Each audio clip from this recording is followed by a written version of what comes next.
channel CB. আসসালামু আলাইকুম, স্বাগতম আপনাদের প্রিয় নিউজ আপডেটে।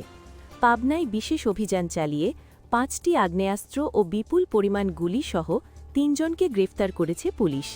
মঙ্গলবার রাতে ঈশ্বরদী উপজেলার 3টি স্থানে পৃথক অভিযান চালায় জেলা পুলিশ। বুধবার দুপুরে সংবাদ সম্মেলনে এ তথ্য নিশ্চিত করেন পাবনার পুলিশ সুপার আনোয়ার জাহিদ। গ্রেফতার 3 জন হলেন কামাল শাহিন হোসেন 20 বছর, হজরত প্রামাণিক 47 বছর এবং মমিনুর ইসলাম 33 বছর। পুলিশ জানায়, গোপন সংবাদের ভিত্তিতে সপ্তাহখানেক ধরে জেলা গোয়েন্দা শাখা, পুলিশের গোয়েন্দা শাখা ডিবি তাদের নজরদারিতে রেখেছিল। প্রথমে মেরিনপাড়া এলাকায় অভিযান চালিয়ে একজনকে আটক করা হয়।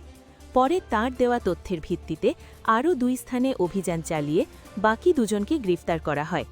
তাদের কাছ থেকে উদ্ধার করা হয়েছে একটি সেলফ লোডেড SLR রাইফেল, একটি .22 রাইফেল, একটি 1 নলা বন্দুক, একটি 9 মিলিমিটার পিস্তল এবং একটি 7.65 মিলিমিটার লোডেড পিস্তল। এছাড়া 41টি কার্তুজ ও 7টি গুলিও জব্দ করা হয়েছে। পুলিশ সুপার জানান, গ্রেফতার ব্যক্তিরা পেশাদার সন্ত্রাসী, তারা জনমনে আতঙ্ক সৃষ্টি করছিল। তবে নির্বাচনকে ঘিরে কোনো নাশকতার পরিকল্পনার তথ্য এখনও পাওয়া যায়নি।